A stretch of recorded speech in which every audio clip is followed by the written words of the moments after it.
Well, what's up, church? How you doing? Man, it's so good. You feeling alive today? You feel like you got an extra hour of sleep? Come on, you got to feel good today. All right. Well, hey, I want to welcome you to X Church, and if you're tuning in online, we're glad to have you. If you're new to our spaces, whether it's online or in person, and we have new people all the time, I want you to know that you're kind of stepping into the middle of what I kind of feel like is a really important conversation. We're kind of exploring some really hard questions that maybe when it comes to when we were younger, our faith, we just kind of believed because someone told us something. And then when we got older, it didn't kind of match up with reality and life. And so maybe your kind of faith just fell apart in that moment. And honestly, it's often because we ourselves personally never tried to explore and kind of dig some real footers for what we believe. And so we've been kind of wrestling with some really hard questions over the last few weeks. We've been talking through a lot of science, okay? And so we've been wrestling with questions like, where did God come from? Now, that's a deep philosophical question, kind of hard to answer, but we took our best attempt at it. We talked about where did the universe come from? Has it always been there, or was there a beginning and a creator? Okay, great question. Where we also talked about last week, where do we come from? Life, and maybe you noticed this if you were here last week. Maybe you saw this on the board. I put like there's a variety of different kind of ways of viewing the start of something like life and creation. And I want to just kind of point out something. Here's what's unique about these big questions, right? The truth is, they've been debated for thousands of years. And I am not so naive to think that somehow after we finish this series that the debate's gonna stop. Like all of a sudden, every expert around the world is gonna be like, did you hear what that pastor in Canal Winchester said? Problem has been solved. I am not so naive to think that anything I'm gonna come up with is gonna kind of, be the end of these big questions. But what I do know is that all of us are free to draw our own conclusions from all the evidence and the clues and the stuff that we've been talking about. Which means that you and I can agree to disagree. And there might be some things that I hold and I believe because of evidence and my experience that you don't hold. That's okay. First of all, I want to say if you don't believe in God, if you say I'm atheist, I'm agnostic, I'm whatever, I'm so glad that you're here. I'd rather you be here and be part of this community, and you don't have to believe what I believe to belong to a community like this. Please know that. Okay? But I do want us also to at least kind of understand this reality, okay? And that is this. There's really only one truth, though. Okay? Like, we can all have all these, I believe this, and I believe this perspective, and I think the evidence says this, and we can all draw our own conclusions, but we at least all need to recognize this reality, and that is, there's only one truth, and that's the way everything happened.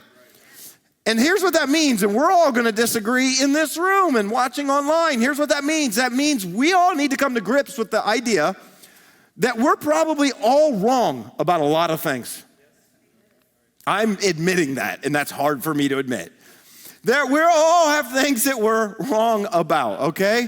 And so I say all that to say, as we've been talking about science for the last few weeks, we're gonna change the classroom setting a little bit, okay? So if you went to the science class the last 3 weeks, today you walked into the history class. Oh, isn't that much better? You got extra sleep, so you have to stay awake, even if you don't like history, okay? Because I do believe that the question we're gonna wrestle with might be the most important one of all five. In fact, what is that question? We're gonna dive into Christology today with this question. Where did Jesus come from? All right, where did Jesus come from? That is a really important question. Here's what I'm saying. We spent the first few weeks putting science on the stand. We're gonna spend the last couple weeks putting faith on the stand, okay? I feel like it's only fair. And when I say we're putting faith on the stand, let me say it a little more specifically. We're putting the Christian faith on the stand, okay? Now, some of you might go, why are we putting the Christian faith on the stand? We're calling our witnesses today for the Christian faith. Well, it's real simple, and I don't know if maybe this will be a surprise to some of you, and maybe a friend invited you to, hey, they're having a conversation about science and stuff. It's great, you ought to come. But we're a Christian church, okay? I don't know if that's a shock to any of you. I don't know if it's a surprise, but this is a Christian church. And oh, by the way, can I just say this? I pastor a Christian church. I know, it's crazy, isn't it? I pastor a Christian church. Now, some of you, I need you to understand, it's not like I went to school for religion, and then when I got out of school, I needed a job, so I just looked on the job market, and I happened to, christianindeed.com or, religionindeed.com, and I found a Christian church that was looking for a pastor, and I applied, and that's how I'm here. No, the reason why I pastor a Christian church is because of what I believe. The reason why many of you are here or watching this online is because this is what you believe. What do I believe? Well, this is interesting, because when I say it out loud, and I hear myself saying it out loud, it actually sounds kind of crazy. The truth is, for most of my life, I've dedicated my life to following the teachings and the way of an ancient Jewish rabbi that lived some 2,000 years ago. When I just say that out loud, it sounds a little crazy, I'm gonna be honest with you. If you're an atheist, you're probably going, yeah, that's exactly my point. It's weird, right? I mean, I've dedicated my life to following the teachings and the way and the life of a Jewish rabbi who grew up impoverished, and he looked nothing like me. And he spoke completely different language from me, and he grew up in a different culture halfway around the world, and yet I've dedicated my life to following him. I know it sounds a little weird, and some of you are going, okay, well then why in the world would you do that? Well, I'm gonna answer that question at the end. So, for now, what I wanna do is I wanna wrestle with this deep origin question about Jesus. Where did Jesus come from? Now, I know before you just yell out the answer because Christmas is coming, you're like, I know this one, Pastor. It's Bethlehem. I know that's what you're thinking, and maybe that's true. That's not the question that I want to explore. I want to go a little bit deeper than that, if we could. You see, I think the bigger question is not, did Jesus come from Bethlehem? I think it's, did Jesus come from heaven? That's a more important question, if you ask me, okay? And we're gonna celebrate Christmas coming up, and I know all of you, even if you don't necessarily believe in Jesus, you'll probably join into the festivities because it's tradition and you love it.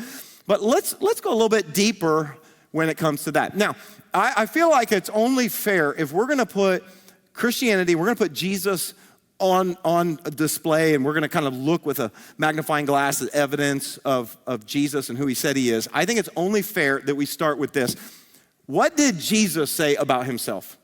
Like, I just think he needs to have an opportunity to actually say some things. And so let's put Jesus on the witness stand, okay? So I'm just picturing Jesus, and I don't know what he looks like, but he's getting on the witness stand, and somebody's holding a Bible. Oh, weird, okay, and he's putting his hand on the Bible, puts his hand on himself, and then that's just a really bad Christian joke. Okay. What did Jesus have to say about himself? Because there's a lot of things that have been said about Jesus. And maybe you're like, I don't necessarily believe that who you think he is, but he has said some really good things. Okay. Well, let's take a look at one of them. If you actually have your Bible, and I know I haven't said this in several weeks, but if you bring your Bible to church, we've been in the science world for a long time, but we are gonna dive into the Bible. You can open it up or turn it on to John chapter 14. John chapter 14, I wanna start there. Let me give you just the context. Now, this is shortly before Jesus was about to be arrested. And he gathers his disciples. These were these guys that kind of followed him around for a few years. And he gathers them together, and he says something kind of crazy to them. He says, guys, and this is the beginning of John 14. He says, I'm getting ready to leave you. Now, he said, I know this is going to be a shock, but I'm going to leave you, and I'm going to go to my Father's house. When I go to my Father's house, I'm actually gonna go there for a while, and I'm gonna prepare a place for you because I really wanna be with you and hang out with you. So I'm gonna go to my Father's house, and we're gonna, and here's the thing, I know you're gonna miss me, but you know where I'm going. So Jesus says all this. Now, there's one of two ways of looking at this, because there's like, Jesus is going to his Father's house. Well, I wonder if some of the disciples might have said, wait, do you mean Joseph? Which father are you talking about? Because here's the thing. Surely they had had time to talk to Jesus' mother, and I'm sure at some point, because they didn't know Jesus when he was younger, they were like, we see you, how come his dad's not in the picture? And she's like, well, that's a long story, but doesn't really go into it. But here's the truth. The truth is Jesus often talked about his father, and every time he did, he was never talking about Joseph. Okay, the one that the earthly that was kind of betrothed to be married, not that. He was always talking about his heavenly Father, or one he equated with God. Okay? And so over and over, Jesus would do that. So my guess is the disciples they had a clue. So he's like, I'm going to go to be with my Father in his house, but I'm going to come get you. But here's the thing. You already know how to get there. And they're like, we really don't. One of them asked, they're like, how do we know how to get there? And I want you to hear what Jesus said in verse 6 and 7 in John 14. He answered them. He said, I am the way. Just tell us what to punch into our GPS, Jesus. Okay, guys, stop. Put your phone down. I am the way and the truth and the life. No one comes to the Father except through me. And then he said this, if you really know me, now they've been with him for 3 years, you will know my Father as well from now on. He said, you do know him and you have seen him. Now, I want to just pause for a moment. What's Jesus saying? He's saying, I'm going to go to be with my Father, which is Creator God in heaven. This is what he's kind of alluding to. And he says to them, I know you want to know how to get there. I'm telling you, you already know. We don't know. Jesus said, I am the path. I am the way. I am the truth. Like, you're not going to get there except through me. That was already kind of strange to him. And then he goes a little bit further. This was crazy and says, oh, and by the way, you do know him and you've seen him. And they're going, we have never seen God. No, I mean, I would love to see God. I really would love to see God, but honestly, Jesus, we have not seen him, okay? So Jesus is using this language, and they're kind of confused, and I love it so much because Philip, who was with one of the disciples, he kind of speaks up a little bit skeptical of what's going on in this conversation, and maybe this is how you feel about Jesus. Look what he said, verse 8, Philip said, Lord, show us the Father, and that'll be enough for us. Just show us God. If you'll show us Heavenly Father God, the one you talk about in this, show us who God is, and then we'll believe. Now, what's interesting is Philip is the guy that when Jesus first called him to follow him, Philip's the guy who ran and got his friend Nathanael, and he said, we have found the one the scriptures write about, which is the Messiah. Now, I want you to hear this. They were looking for a Messiah, but never believed that Messiah would be God himself. And so Philip says what so many people, I believe, today are saying when it comes to belief in God or belief in Jesus. I will believe if I can see. Show me the proof, and then I'll believe. We've been talking about that through this whole series. Give me proof. This is what Philip asked. I love Jesus' response in verse 9. Jesus answered, don't you know me, Philip? I mean, I almost kind of feel like he's taking offense to this. Even after I've been among you such a long time, anyone who has seen me has seen the Father. Okay, so now it's getting a little bit clearer and also a little stranger. Anyone who has seen me has seen the Father. How can you say, show us the Father? Hold on, I want you just to consider this for a moment. This is Jesus. You'd say, maybe you don't believe him, you say, okay, maybe he's a man that lived. Here's what Jesus is saying. If you have seen me, you've seen the Father, AKA, I am him, and he is me. It's hard to understand. We are one in the same. He goes on to say that the Father's in me and I'm in the Father. He's basically saying, if you've seen me, you've seen God. That's a bold statement. Like, can you imagine, like, going to your office tomorrow and talking to somebody and they're like, hey man, have you ever wondered if God exists? Good news, if you've seen me, you've seen him. Like, you'd be like, you're crazy, okay? This is what Jesus is saying. Now this is out there. Let's just be honest, this is out there. This is what Jesus is claiming. Look at verse 11, I love Jesus' response. He said, believe me when I say that I am in the Father and the Father is in me, or else, he said, at least believe on the what? Everybody say this out loud, on the, what have we been talking about this whole series? We're looking for evidence. At least believe on the evidence of the works. What was Jesus saying? He's saying, if you won't believe my words, would you believe the evidence of my works? If you won't trust what I'm saying to you, would you believe what I have shown you? This is what Jesus said. I mean, this is bold, right? So what's the evidence for Jesus? That's a great question. What evidence do we have? Not Jesus and his followers evidence yet. Let's put that away for a second. Let's ask this question. Is there evidence that A, Jesus actually lived and walked on the earth and this wasn't all just made up, okay? Because the whole Bible's thousands of years old. It could just be made up. Is there evidence that he lived? And is there evidence about what he claimed, which is that he's not just a man with a mission, but he is God on a mission? That's a big difference. So what do we have for evidence? Well, let's go all the way back in the archives in history class now, and we're going to go back to the first century. Now, here's what you need to know. There's not a ton of first century documentation. There is some, but not a lot. Why? Because over time, have you ever noticed that stuff tends to get lost? I mean, you go back to the first century, and they didn't have the internet. I mean, we got stuff that is cataloged forever, and it's going to live in cyberspace forever.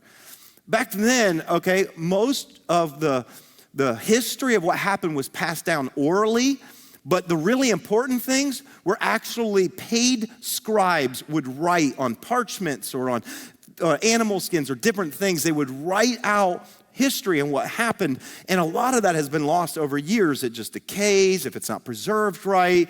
I like to say it this way. I want you to think about the oldest heirloom that you have from a family member.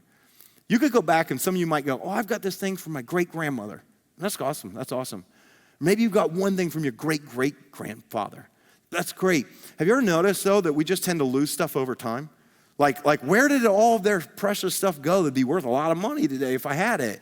Is it just we tend to lose it over time? That's what happens. Now, thankfully, we do actually have some historical documents that have been preserved. And what I want to show you today, I want to take a little bit of a history tour, a little go back in history. I want to show you 3 significant historical sources and what they have to say about a man named Jesus that lived in the first century. And what I want to say about this is all 3 of these historical sources come from people who do not believe and follow Jesus. So I want to make sure you understand this. We're not looking at the gospel accounts. We're going to talk about those a little bit next week and how we can trust those. I want today to look at history and what our historians from that time, 1st and 2nd century, had to say about Jesus. Let me introduce you to the first one, a guy known as Tacitus. Publius Cornelius Tacitus. I don't know if have you ever heard of Tacitus? Raise your hand if you have. Okay, 3 people. All right, so this is gonna be a great history lesson. I want you to get ready. You're gonna take some notes today, all right? Now, Tacitus is a Roman citizen who grew up in Rome, all right? He was born in 56 AD, so that was about a little over 20, maybe 25 or so years after Jesus' death and resurrection, what he claimed. Okay, and so he grew up in the 1st century, not quite then, but he also grew up in Rome, nowhere near Jerusalem, okay? He was a Roman through and through. He grew up in a pretty good class. They had a caste system, and he grew up in a pretty good class, and he actually became a senator. He became a consul, and he was a historian. In fact, most people, modern scholars, when they look at his historical writing, say that he was one of the most accurate historians of his day, especially when it came to the Roman Empire. He had a unique way of preserving the details and eyewitness accounts that it's just respected today by all scholars, okay? Again, not a Christian, Roman, really far away from Jerusalem, okay? And one of his works that's pretty significant is called the Annals, and it is a writing about the Roman Empire that covers a period of time from 14 AD to 68 AD. 14 to 68 AD. Now, you may notice that time frame is really important, right? Because that's when Jesus was alive, okay? And why does he cover from 14 AD to 68 AD? That's kind of an odd time frame. It's because he really covered the life and the leadership of 2 emperors, 2 Roman emperors, the Emperor Tiberius and then the Emperor Nero. Maybe you've heard of either of those guys, really famous 1st century Roman emperors. And so he's covering them. Most of his writings are about them in Rome. But if you pause in one of his books, his 15th book of the Annals, and you look into the 44th chapter, he actually has a little bit of a writing where he talks about these people who in that day would call themselves Christians. Now, why does he write about them? This is important. It's because he was really writing about Nero, the emperor. Now, some people think Nero was a little bit crazy, but in 64 AD, a massive fire broke out in Rome. It burned a big section of Rome, an old section of Rome. Nero said that the Christians burned it. Most historians, and what I want to show you, including Tacitus, actually believe that Nero was the one who started the fire. He burned his own city because he wanted to build new technology and new things, and everybody wanted the old stuff. And so this is what Tacitus believes. He talks about what happened when Nero kind of wanted to turn the heat, so to speak, away from himself and onto the Christians. I want you to read a little bit of what he wrote. Okay, this is in the Annals. He said, but all human efforts, all the lavish gifts of the emperor and the propitiations of the gods did not banish the sinister belief that the conflagration was the result of an order. In other words, the fire that happened, he said, of all the money and everything you have, the fire that happened via order, he goes on to say, consequently, to get rid of the report. So what's he saying? He's saying, I believe Nero started this massive fire, okay, by order, and now to cover it up, I'm going to cover it up. Nero fastened the guilt and inflicted the most exquisite tortures on a class hated for their abominations called what? They're called Christians by the populace. Everybody was calling them Christians. Now this is in Rome, okay? This is in Rome. This is right after 64 AD. He goes on to say, Christus, that's Latin for Christ. Christ, from whom the name had its origin, suffered the extreme penalty during the reign of Tiberius, that's another emperor, at the hands of one of our procurators, Pontius Pilatus. Have you ever heard of him? Yes, if you've been in church and gone to church around Easter, you probably heard of a guy named Pontius Pilate. Again, what is this doing? This is just corroborating what we have in the gospel accounts. Okay, Pontius Pilate and a most mischievous superstition. Now, I'm going to talk about the superstition in just a moment. Let's go ahead and read on. The superstition was thus checked for a moment. It stopped, squelched. But then it again broke out, not only in Judea, the first source of the evil, that's where all this stuff started, but even in Rome, where all things hideous and shameful from every part of the world find their center and become popular. It's pretty funny. He says everything that's awful tends to land right here in our backyard in Rome, and then it gets popular. Why? Because this was the Roman Empire, and because Rome was at the center of the Roman Empire. He goes on to say that accordingly, an arrest was first made of all who pleaded guilty. Then upon their information, an immense multitude was convicted. Not so much of the crime of firing the city. These people, they were all convicted not for lighting the city on fire, but as of hatred against mankind. Wow, that's quite a statement. So what do we learn from Tacitus? Not a believer, miles and miles away from the epicenter of Jesus in his life. What do we learn? We learn that Jesus was a real man, okay? That he lived during Tiberius, that he faced extreme penalty, that would be death, by one of their own procurators, Pontius Pilate, and that after that, the superstition of Jesus got quiet for a moment. Now, what's the superstition? Okay, first of all, understand this. Rome executed a lot of people, okay? Criminals, there's no superstition around them. The superstition around Jesus, why does he call it that? Is this idea that Jesus died and actually came back to life. The superstition got quiet for a moment, then it broke out again. It started in Judea, and it made its way all the way here to Rome. And these Christians, these people, I don't actually think that they started the fire, but it was for other reasons, that I guess their hatred against all mankind. Now we're gonna see that in a little bit later, that's a really odd thing to say about these early Christians. Okay?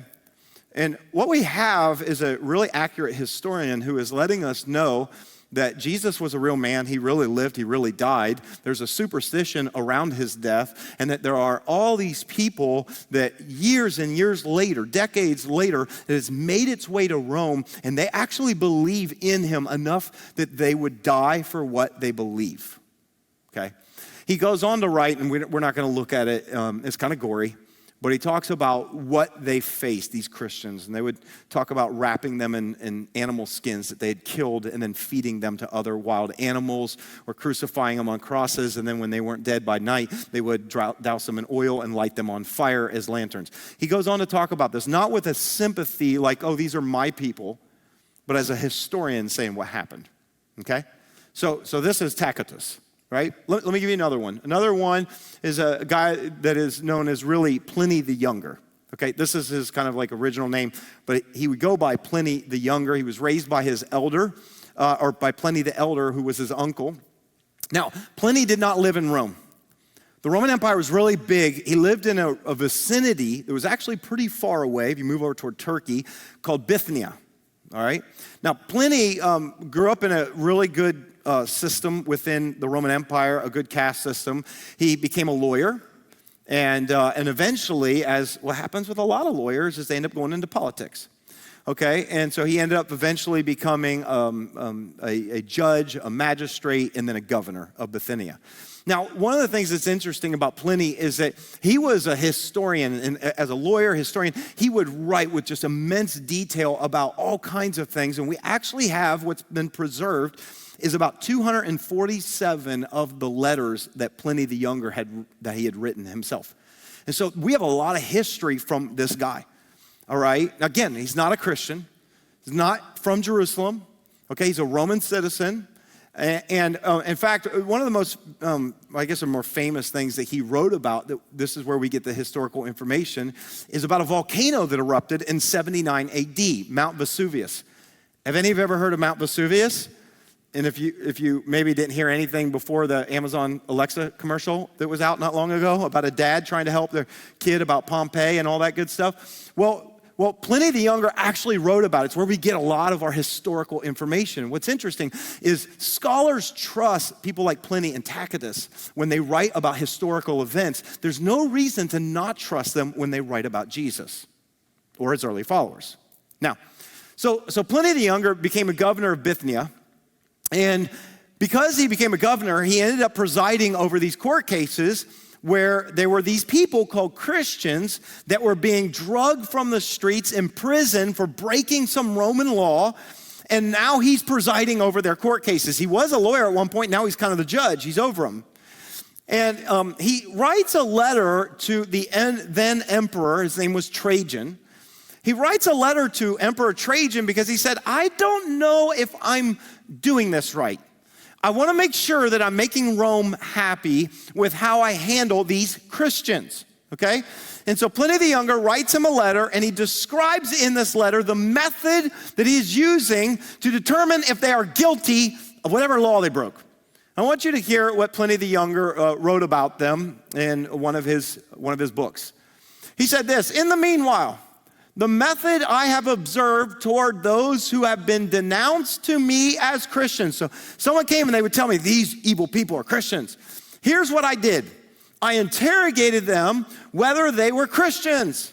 And he goes on to say, if they confessed it, I repeated the question. So if I say, are you a Christian? Yes, I am. If they confessed it, I repeated the question a second and a third time. This time, on the third time, I added the threat of capital punishment. If you tell me you're a Christian one more time, I'm going to kill you. Execution. That's your, okay? If they still persevered, I ordered them to be led off to execution. This is Pliny the Younger. He's writing the emperor, and he's going, here's my method. I bring these people in, and they were turned in by informants and all these different things. And if I ask them straight up, are you a Christian? And if they say yes, I ask them again, are you sure you're a Christian? And they say, yes, I ask them one more time, but I threaten them. Are you sure? Now, many Christians died because they confessed it all the way to their death. Now, there were some that did not. There were some that were so scared under losing their life that they actually turned.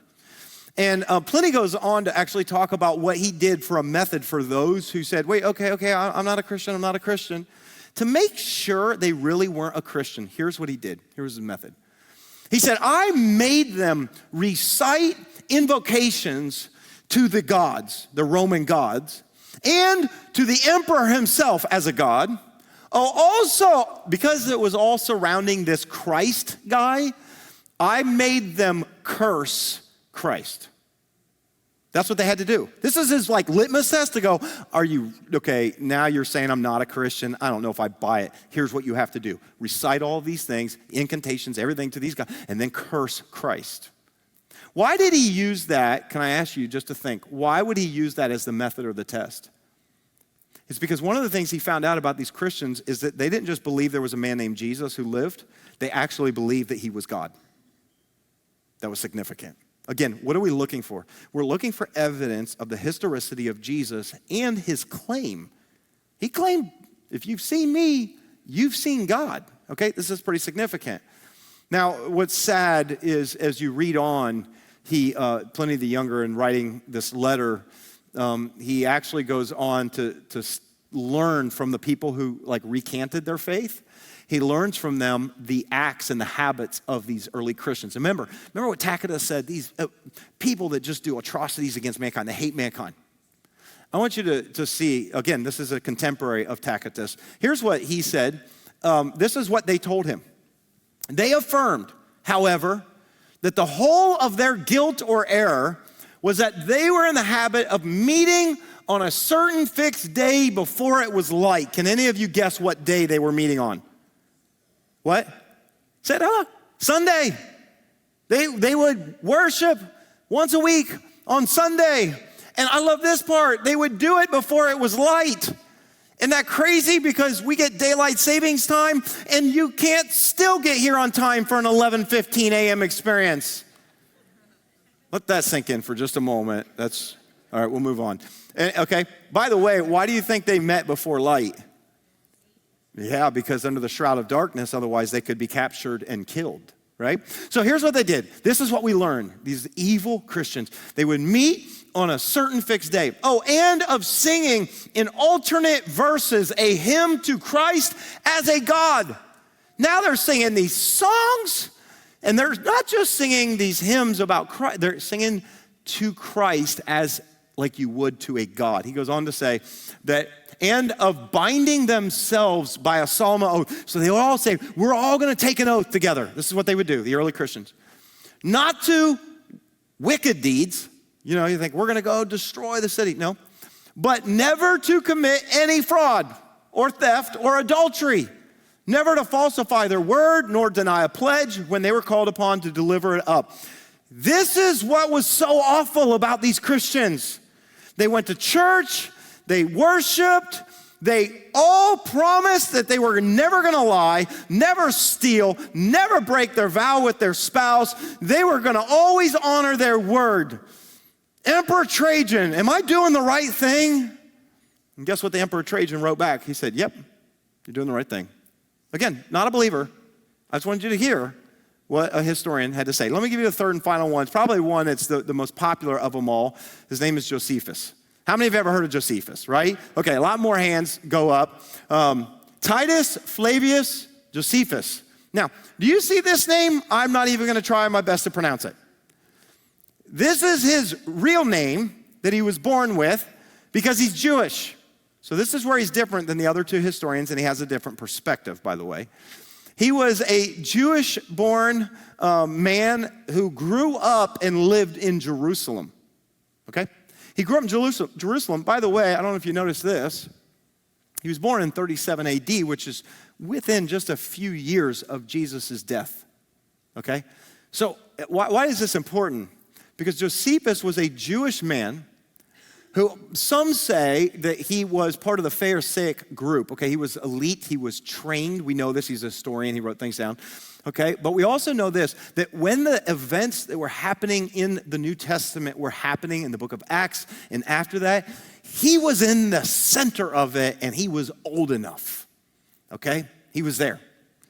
Now, one of the things you need to know is that he wrote all kinds of different things that we have. In fact, most say that he is the most significant first century historian of first century Palestine, this area, because the other ones I mentioned, they were in Rome or in Bithynia. This guy was in Jerusalem, okay, around Palestine in the first century. And here's the thing that's interesting about him. He wrote several different things. One of them he wrote was about the Jewish-Roman War. And he wrote with incredible detail about the Jewish-Roman War. Can you guess why he wrote with great detail of the Jewish-Roman War? I'll give you a hint. It's because he fought in it.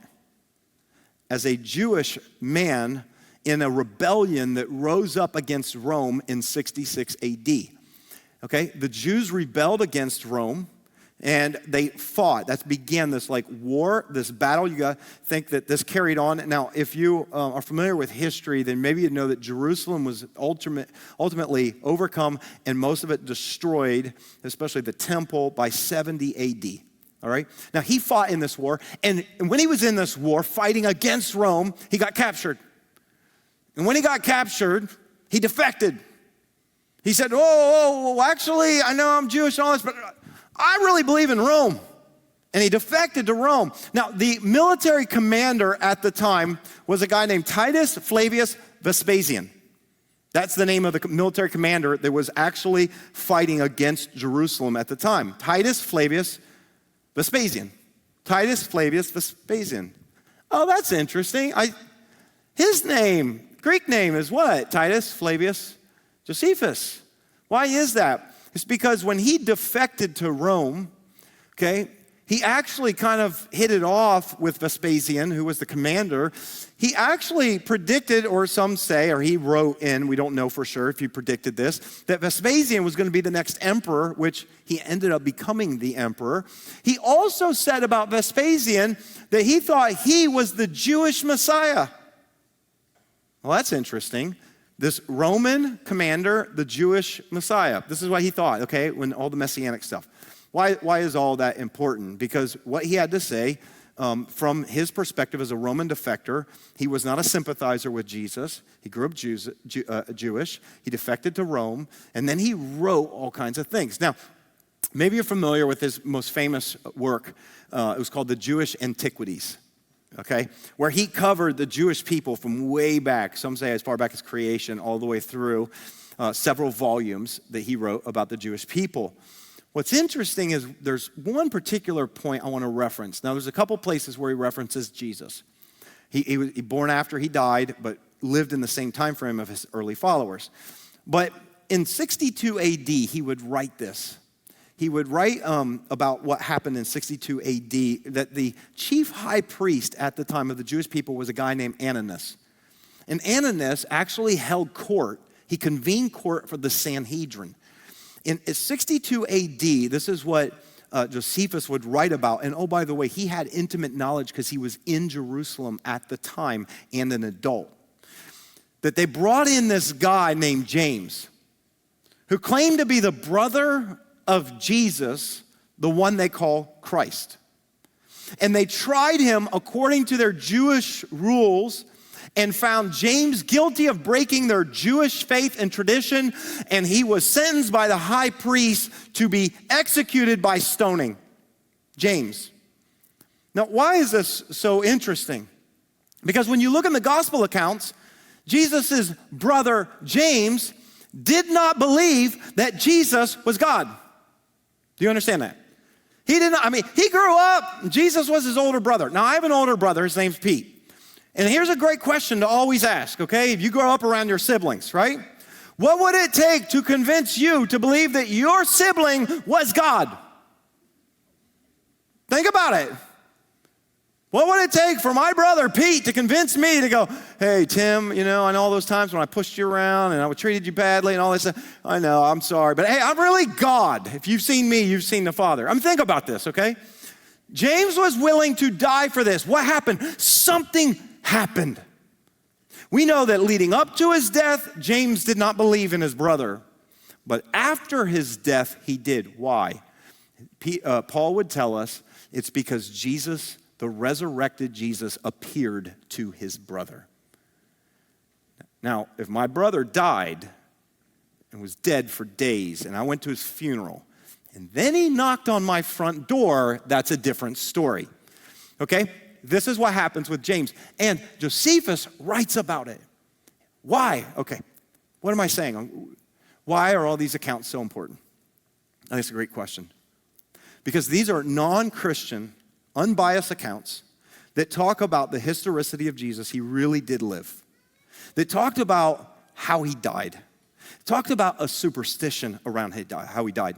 Talked about decades later, his followers, people who had never seen him or met him, were willing to die for what they said that they believed. Why is this? This is really significant evidence. We're talking about the evidence of what Jesus claimed.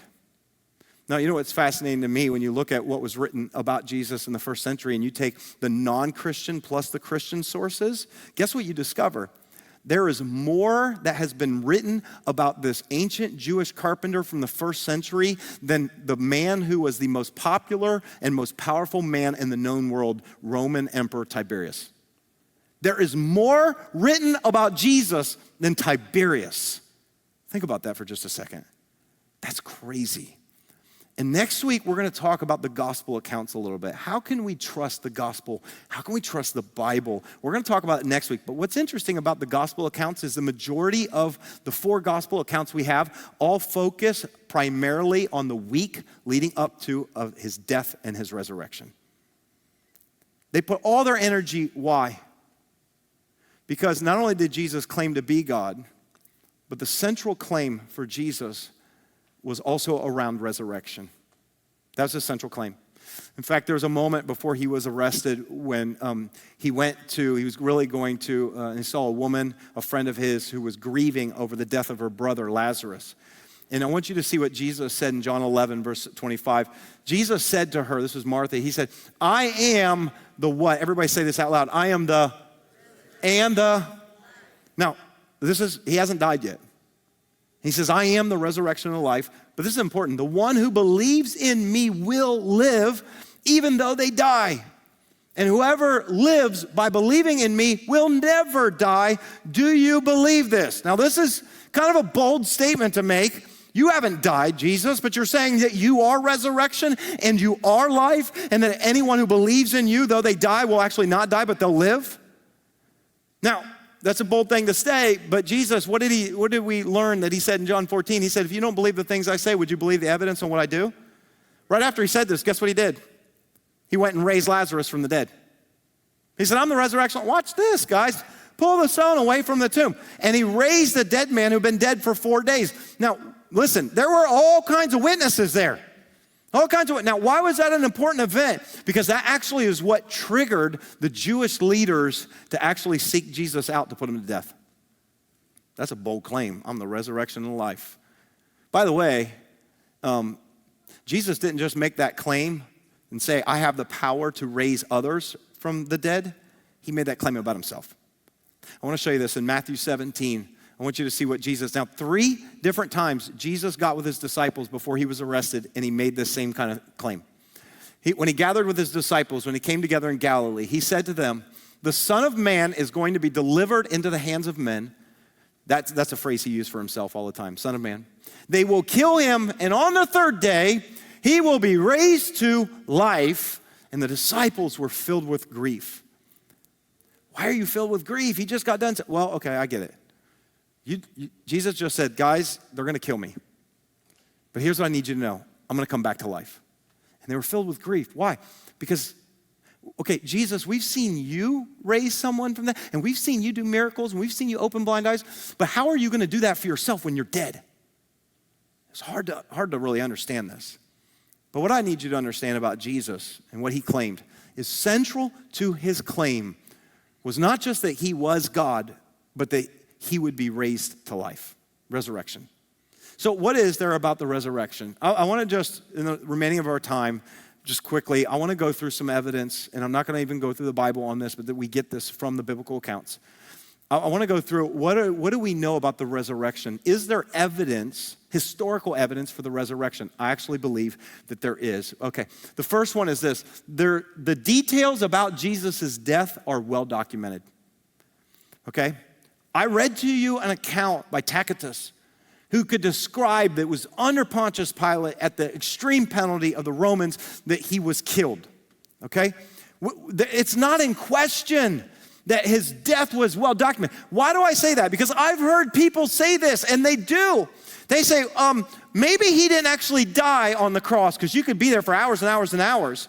Maybe he passed out, and then maybe when they took him down from the cross, they put him in a grave, but he really wasn't dead. He was just kind of like passed out, and then he woke up, and then he pushed the stone, and then he came out, and he said, I'm back, guys. So this is what people say. Can I just tell you that does not really hold water historically? Here's why, okay? First of all, the Romans were experts at killing people with crucifixion. This was not their first go-round, okay? They were experts. Secondly, the soldiers who were responsible to do the execution, guess what happened to them if they let one of the prisoners go free and live? You die in their place. These guys are experts. They're going to make sure. How did they make sure with Jesus? Do you remember what we've been restored by those who were there? They took a spear and they pierced his side. And when they went up through the ribs and they pierced his side, guess what it said? It said blood and water poured out. Why would blood and water pour out of him? Well, it's because they pierced the pericardial sac, and he had something called pericardial effusion, which is when water fluid builds up in the sac. It often causes asphyxiation because then the heart can't pump the blood. And so it's, again, more evidence that he really died, okay? There's evidence, non-Christian evidence and Christian evidence, okay, that say he actually died. Look at another one. I love this. Women were the first to witness his resurrection. Now, I don't know what, some of you are like, what's so big about that? Why not? Women, that makes a lot of sense. You want something done right? Come on, women, you were supposed to be like, amen, preach it. Can't trust the men with it. Actually, what's interesting is in the first century, women were not even considered credible enough to be considered eyewitnesses in court. So it's fascinating to me that if you were making all this up, that you would take the most important element of the story, the resurrection of Jesus, and you're going to first entrust it to women? Why in the world would you do that if they're not considered credible in the first century? The only reason why you would say that is because that's how it actually happened. That's how it happened. Next one. None of Jesus' disciples believed he was alive when they were first told. I love this aspect because Jesus told them at least 3 times, I'm going to die, but I'm coming back. I'm going to die, but I'm coming back. I'm going to die, but I'll be back. Okay, he told them 3 times. And then the moment the women and others came and told him, he's alive, guess what? They didn't believe him. They ran to the empty tomb, and when they saw it, they left puzzled. What happened? Someone take his body? What is going on? They did not believe it. So much so that it makes them look stupid, okay? If you're gonna make all this up and you're the ones who are gonna actually carry the religion on, you don't hold a lot of credibility. You got Thomas, who wasn't there when he first appeared to the other disciples, and he said, I won't believe unless I see it with my very own eyes. They didn't believe it either, okay? Next one, I love this. The early leaders did not make themselves to be the heroes, right? Peter, oh yeah. You know what's written about Peter? He denied even knowing Jesus when he was arrested. You don't write those kind of things in when you're trying to build up your credibility. Paul, he was persecuting these early Christians. You don't write this, but it's because it's how it actually happened. It's history, okay? Next one. James, the brother of Jesus, didn't believe in him until after his resurrection. Again, I ask you, what would it take for your sibling to convince you that he was God? My guess is a resurrection. Yeah. Next one. Jesus appeared to more than 500 people at once after his resurrection. The Apostle Paul tells us that Jesus, he didn't just appear to a few people, not just even to all the disciples a few times, but at one point he even appeared to over 500. That means that there are hundreds and hundreds of eyewitnesses that are all corroborating these accounts when it's happening in the early days. Why is this important? Because within 2 decades, even 3, the message had already traveled all the way up to Rome and throughout the Roman Empire. How do you get your story straight? Huh? How in the world does this not, how in the world, if this is all made up, do you get your story straight? Well, it's because they all saw Jesus and they could attest to it. All right, next one. Jesus' followers gave their lives for what they saw and believed. You want to talk about the ultimate litmus test? I'll tell you what it is. If somebody holds a gun to your head and they said, are you really a Christian? Do you believe in him that much? If you say yes, I'm pulling the trigger. That happened. History tells us on every single one of Jesus' disciples, some say with the exception of John, and they tried to burn to death, and then he was exiled onto an island, were killed for their faith and what they believe they saw. See, people don't do that for a lie. They'll do it for what they believe is true because they saw him. And then lastly, one of my favorites is, maybe it's not so much evidence, but it is. Jesus is still changing the world today. Billions and billions of people call him Lord. Billions of people, it has changed the landscape of our world. No single person, listen, if you want to deny his divinity, that's fine. But what you cannot deny today is that no single person, if you want to say it in his own humanity, if you deny his divinity, has single-handedly changed the course of human history like Jesus. No one. And at the end of the day, I'll say it this way. What really, for me, is one of the greatest evidences is not that just that Jesus has changed the world, but can I say it this way? Jesus has changed my life. And I'm not the only one, but I imagine that many of you would say the same thing. Why follow a Jewish rabbi who lived thousands of years before you, who didn't look like you and didn't speak the same language in a different culture in a different time? Why? All I can tell you is that not only his words, but the evidence of his works were so convincing for me. But when I was 17 years old, do you know what really caused me to go all in with Jesus? It was the fact that I encountered him in a personal and real way. I didn't see him physically with my eyes, but something inside of me came alive. And I encountered the presence of a living Jesus. And it's changed me. Can I just say this? I wouldn't be standing here today if it weren't for Jesus changing my life. And I am no way, shape, or form declaring that I am perfect, because I am not. And my wife's right there, and you just ask her afterwards and she'll tell you, I'm not perfect. But I can tell you this, I'm not who I was. And though I don't have a rap sheet a million miles long, and maybe if you do, that's okay. Here's the good news. Jesus can change you too. But I can tell you this, I know what my soul was like, and it was full of cancer. And I know about my wicked thoughts, and I know about the times in my life when I've cheated, and I've cussed, and I've lied, and I've hurt people, and I've thought the worst thoughts ever, and I know me, the real me. And I'm not perfect, and I'm in journey, but I'm just telling you this right now. I'm not who I once was. So I don't know if that means anything to you, but it means everything to me. Because Jesus isn't just changing the world, he's changing me. And that's maybe one of the greatest things that's ever happened in my life. So I will gladly give the rest of my life to following this Jewish rabbi from 2,000 years ago, because I don't believe he was just a Jewish rabbi. I believe it was God who clothed himself in flesh and blood and stepped into our world and died on a cross for me. And then he rose again and proved once and for all that he is the way and the truth and the life. And you don't get to the Father except through believing in him. That's what I believe. That's what I believe. Amen. Now, as I close, now I want to turn the table and I want to ask you a question. There is so much historical evidence that Jesus was real and what he claimed, what people believed. My question to you today is, what do you say about him? See, you could go through life and go, well, I hear all what you're saying, but I'm just going to ignore it. That's what we do sometimes when it comes to science. What we do with other things. I hear what you're saying, but I'm going to ignore it.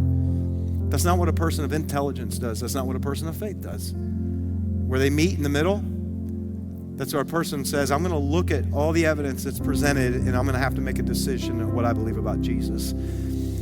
And a guy who was an atheist, who did not believe in God, but then not only believed in God, but believed in Jesus.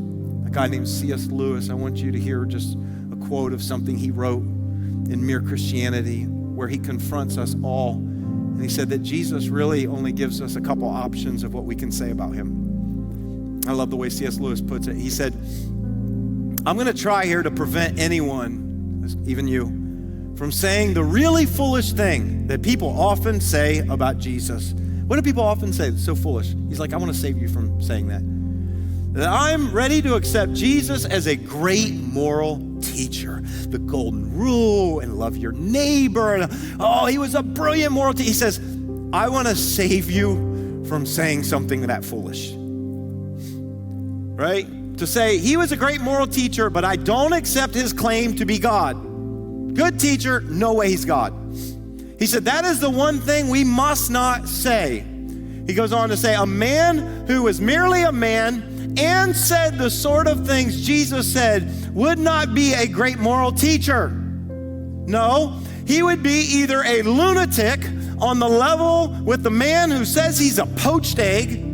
So you're either wacko and you're crazy, or else he would be the devil of hell, or else he's a liar. Okay, go on. But he said, you must make your choice.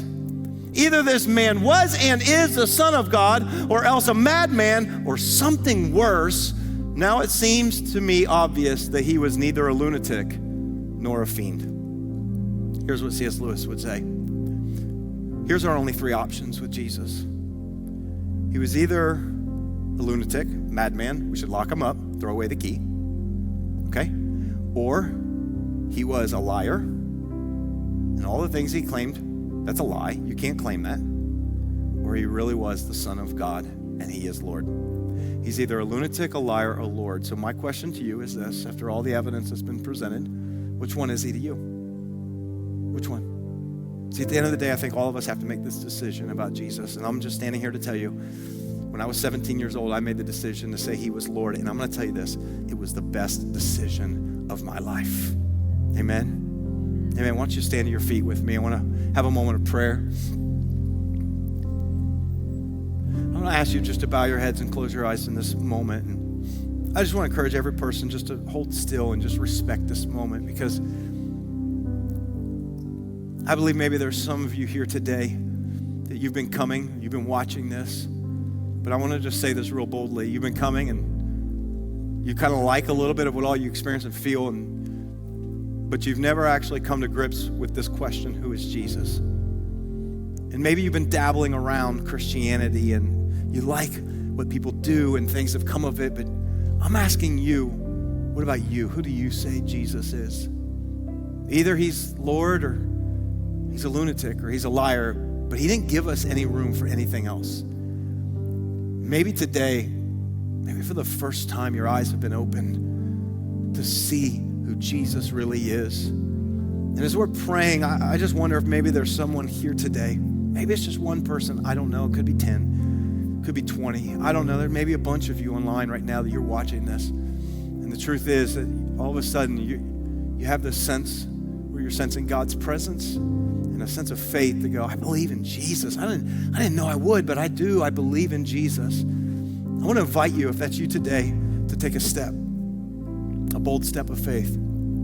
You see, it never really becomes more real than when you actually step out in faith and say, I believe. And today, if that's you, I want to lead you in a confession of faith. Right where you are, it's a personal moment just between you and God. This is you and Jesus. If that's you, I want to invite you to say a prayer with me right where you are. Would you just say these words? Say, Jesus, today I believe in you.